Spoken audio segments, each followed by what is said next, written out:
Hi, welcome to another edition of Fully Booked and Bonkers with Ian and Bev from the Kintyre Peninsula on the west coast of Scotland.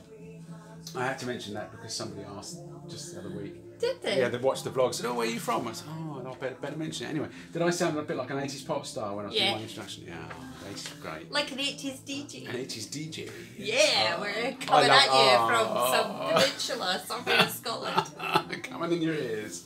Oh, that's Chorley FM. PK. Oh, I always wanted the mug coming in your ears. Oh, that's a phone, isn't it? That's a phone. A mug is here. Well, we'll go for a glass. There you go. Cheers, everybody. Cheers, everybody. We've got the pieces already. Anyway, moving on quickly before this gets into the gutter too far. Sorry. Something's happened on my little tablet and I don't know what to do. I've got a dog here as well. Right. Anyway, on this episode we are going to talk Katherine Black. Now, Katherine Black is an author that I'd heard of through various Facebook groups, but especially one called Best Book Editors. But anyway, Katherine is from South Shields, now lives in the Lake District, and she's a mother, a grandmother, and a prolific writer. She has written 6 novels to date, including Leverage or Leverage. Yeah, I don't know how she finds it. Leverage or to write. But is it Leverage or Leverage? Oh, I don't know. It's sorry. Bev's going to be reviewing that any minute now. Anyway. It's Leverage if you come from the UK, and it's Leverage if you come from the USA, and possibly Canada. Sorry if I got that wrong, Canada. What you need to do is message George in Indiana and ask him. No, he won't know. How will he know? He doesn't come from Canada. Lisa. I need to ask Lisa. Well, there you go. We've got people. We'll ask the question. We'll find out. Have people. Anyway. We'll find out. Anyway. It's also shown Katherine some respect for the serious hard work that she does. Yes. She's a full-time carer for her father-in-law who has Alzheimer's. Yeah. And this apparently includes removing tea bags from the washing machine, or even raw bacon from his sandwiches. And who eats a raw bacon sandwich? Nobody wants like a raw bacon sandwich. Bacon butty. I like my bacon crispy incinerated, and yet she still writes all these fabulous books. Yes. And in addition to that, she has been an animal lover. She has 4 pets. She has a German Shepherd, Tegan. Hi, Tegan. I think I've seen you on Facebook. Echo the cat. Now this one got me. Although I have actually seen this image on Facebook, but it wasn't to scale. Trevelyan, the 4-foot iguana. That's a dragon. That's Escape from Jurassic Park, isn't it? Really, you just don't want to get too close to a 4-foot iguana. I think they're vegetarians, though, so that's. What, iguanas? Yeah. I hope so. Yeah. I hope so if it's after you, it's for your cucumber sandwiches, not for your legs. So stop eating the cucumber sandwich. But in addition to that, there's. I've got to look at this. Ravnica, the python. Can I ask a question, Katherine? Do you have the cat and the python in the room at the same time? Because personally, I might be afraid, but they might be mates. You never know. Anyway, I'm going to hand you over to Bev. Bev is now going to tell us a little about Leverage. Oh, there was another thing about Katherine as well, about the... From Best Book Editors. Yeah, you came across her because of a Facebook book group. Oh, yes, and we're discovering sort of together because of my writing. Actually, what a useful tool Facebook is, and one of the nicest book groups that we're both part of, apart from our own one, and several others, by the way. But one of the great ones is Best Book Editors. Yeah. Because they offer editing services and media marketing packages. Also, I believe they write press releases and stuff for publicity as well for authors. But they do featured author days. There are certain conditions that you have to meet to qualify. But I did qualify fairly recently for one, and I had the best day. It was absolutely brilliant. Because you were so nervous, weren't you? You were looking at me. What can I say? I don't know, I'm not an interesting person. Well, yeah, but you have to talk yourself.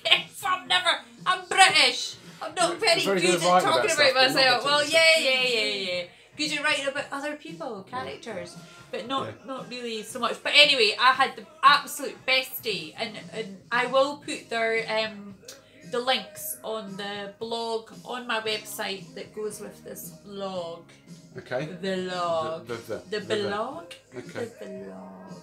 But also, I interact with them quite a lot. So they're a very interactive group for yes, authors they're and very readers supportive. And people. Yeah, very supportive for very authors. good, Can't recommend them more definitely, highly. Definitely. But anyway. Yes, book review. The book that I read that Katherine wrote is this one. That's the cover, called Leverage, or Leverage if you're American and possibly Canadian. I'm not We'll really never sure. know, but we'll ask. Anyway, so tell us about it. Well, it's a page turner, but it's also really dark. Okay, so I'm going to ask a question. Being dark, so it's not for children then? Oh, absolutely not. Right, And it's okay. not for the faint-hearted. Okay. I mean, I like it because I like the dark sides of the human. Or I don't like it, but I'm fascinated by the dark side of the human psyche. But what Katherine's done here is that she's given the roles, the particularly bloodthirsty roles, to a couple of gals. Okay. And you don't often see that, you know, and it's always more shocking, or sort of for society in general, if women are violent. It seems to always be more frowned upon. Men, it's almost expected, especially if they get pished and they go to the football or whatever. Anyway, we're bored with that. Now we're bored with male violence, and so how does that feature in these books then? Well, it kind of features because it does, because that's where the story takes you, and it's a very it is. Women, but yes. I have to reinforce that this is a very dark story. It is graphically violent. So if you don't like that, if you not that anybody likes it, but that they are drawn to it. If that's not your thing, then you know this book might scare you. It made me a bit like, ooh, oh my goodness. Loved it though. Anyway, there's two main protagonists, and Beth is the first one. She is the one that you meet initially. She's a 30-something woman. She's intelligent. She's independent. My lounge lizard. Beth doesn't have a lounge lizard or a 4-foot iguana. That's Katherine. But anyway, back to the book. Yes, Beth. Okay, so she's a strong. So she's got a good job. She's got her own home, car, but she doesn't have a man. And her best friend Maggie, that's her dog, isn't it? Yeah. Right, you're gonna have to pause it. You can pause it, but you can hit the wee double L there. Hang on. So Jeff has decided that he needs an emergency poo break. Oh, that's him coming back. Hang on. False alarm. It was Ian. He'd forgot the torch. You've got to be able to see. You see, so you can pick up the poo. Anyway. Back soon. You're still waiting. Bear with me. Go on. Okay, as you can see, Ian is back. Jeff is still causing trouble. Hopefully he'll settle down. Right, anyway. Back to the book. Yeah, go on. What were you going to say? I was going to say, if we'd gone to bed, it'd have stayed waiting till morning, cheeky bugger. Anyway. Anyhow, carry on. Sorry. We were talking about Beth. Independent woman, good yes. job, car, own home. Yep. Happy, but maybe there is something missing. Her best friend Maggie certainly thinks so. Convinces her to go to a speed dating evening, and she meets a guy, and a date is made. And I believe it's for the next day. The Saturday night is a speed dating thing, and it's sort of a Sunday, and they arrange to go for a very innocuous coffee on a Sunday afternoon. Okay. But they get along, and coffee moves on into wine, and then he kind of engineers it that she spills red wine on him. Anyway, they're supposed to be going on to the cinema later, but he convinces her to go back to his place so that he can change his pants, you know, his trousers. got that leverage pants trousers thing going on. Yeah, because we are very cosmopolitan here, and we're definitely transatlantic. Okay. Well, the Anyway. Atlantic's just there out the window. It is actually. It's like 200 yards away. Anyway, that's Moving a on. bonus, but in the winter, that's a real pass. It's a hoolie. So it is. Yeah, Oh my yeah. God, Getting that's over it now. just a hoolie waiting to happen every night. Anyway. Right, so she's So, gone on a date with this guy. They've met up. Beth does not realise that she's in a lot of danger until this guy is between her and the escape. Okay. And that's when the novel gets really really dark, really graphic, and quite hard to read. But But in a good way. well, if you like that no, sort of not in a good way. But Beth does prevail, and she manages to escape. But instead of going to the police, she goes home. But she doesn't take a shower or a bath, so you sort of think, well, she's going to go to the police in the morning, and that is her intention. But she ends up going out with her friend the next day, but she doesn't even tell her friend It's Maggie. what's going on. Yeah, Right, Maggie. Yeah. Okay. And I don't know if it's because she feels guilty because it was Maggie that was the one that convinced her to go on this speed dating escapade anyway. But she kind of... Was it just because that's what society is? Well, anyway, she keeps Anyway. it to herself, and that kind of bugged me a little bit. But I kind of realised that, well, that's her Everybody's prerogative, different. and everybody, and I don't know how I would react in a situation, situation. Yeah, so you can't really judge. Okay. Anyway, Beth chooses to keep it to herself, and the story kind of moves forward when a person called Jennifer, I'm going to call her a person because she's like this horrible, weird woman child. Woman child. Yeah, because it's hard to gauge how old she is. She could be anything between 14 and 40. Oh, okay. Really. Okay. Being described, she's very slight of build, so she could be sort of a pubescent teenager, but she's obviously got a lot of stuff going on upstairs. A lot of bad Such stuff. as? Well, bad stuff. Some darkness in there, she's a creepy person. It turns out that, you know, she's a master manipulator, and her manipulation of Beth leads to her life completely spiraling out of control at breakneck speeds. Utterly gobsmacking events occur, and Jennifer kind of takes Beth to some really, really dark places, and you find out that the place that she occupied after her date, when things went really badly, was probably quite a nice place to be. So she's been better off with a guy than with Jennifer? Well, pretty much, yeah. Like Jennifer is seriously bad news. And these end up being two women that are locked in a near constant battle of wits, and the stakes just keep getting higher. And I could not believe the lengths that Beth will go to keep Jennifer sweet. And in turn, the lengths that Jennifer will push Beth to satisfy her own needs and goals and for, desires. yeah. Like, this is a very wicked individual, really, really wicked. And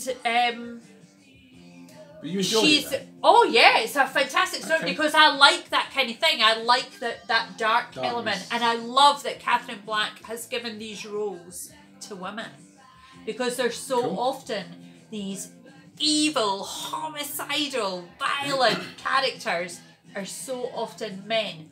But how much more unsettling is it when these characters are women? Because women are supposed to be nurturers. They're supposed to be safe or victims.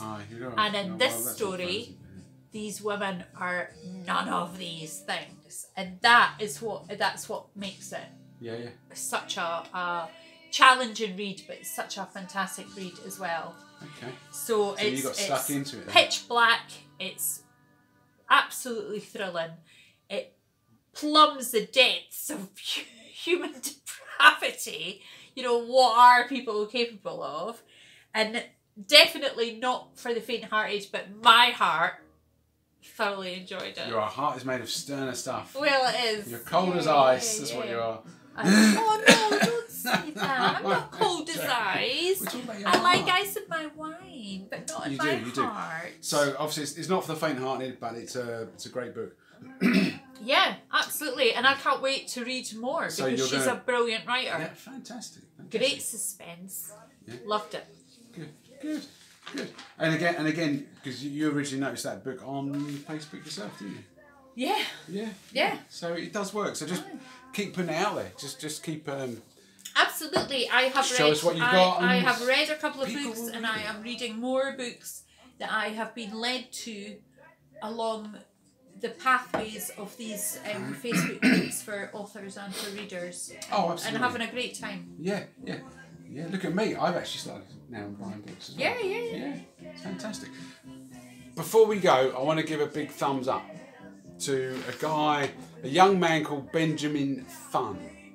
Okay. Fun. Benjamin Fun. As an F-U-N. Yeah. Fun. Benjamin Fun. Now, how I got to know about Benjamin was actually through his father, who actually got in touch with us. And because Benjamin's pretty young, isn't he? 10 years old.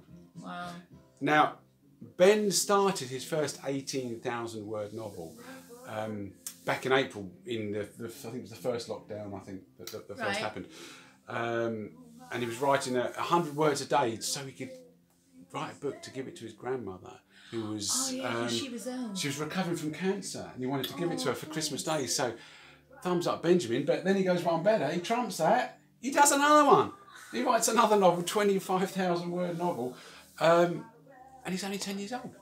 Now, so thumbs up to you, Benjamin. His novels can be found on Amazon, I believe. So just look up Benjamin Fun, and I think you'll find them. He's just saying... Yeah, he has two. He has two on Amazon. Yeah. I've already had a look. And I have also read that it gives you an opportunity to have a look inside. Yeah. And I have read the introduction to one of his books. Yeah. And I definitely very well written, but also I think it aimed at the young adult market. It's kind of fantasy adventure. Yeah. Though I'm saying that because that's not really my thing. I might be wrong, exactly. So I don't mean to categorise it. Everyone has a genre they like to read. But anyway, his father got in touch to say if anyone fancies popping under Amazon, I'm looking on it. It's on Kindle Unlimited. Yeah, you can read it on Kindle Unlimited for nothing. And he's looking for feedback, and he said it's not going to be as grand as some of these older writers, but who knows? Fantastic that he's 10 years old and he's written 2 novels. Sky's the limit. So Benjamin Fun, well done. Keep it up. Thank you very much. Is that it for tonight? After everything, I think more dog disturbances and adventures in Wonderland. That's what it's like. It's summertime here now, getting there, so it's actually warm outside. So I think he just wants to go out, just playing funny games. Thank you very much for watching. We hope you've enjoyed it. We know we've spraffed on a bit. We'll see you next time. Thank you very much.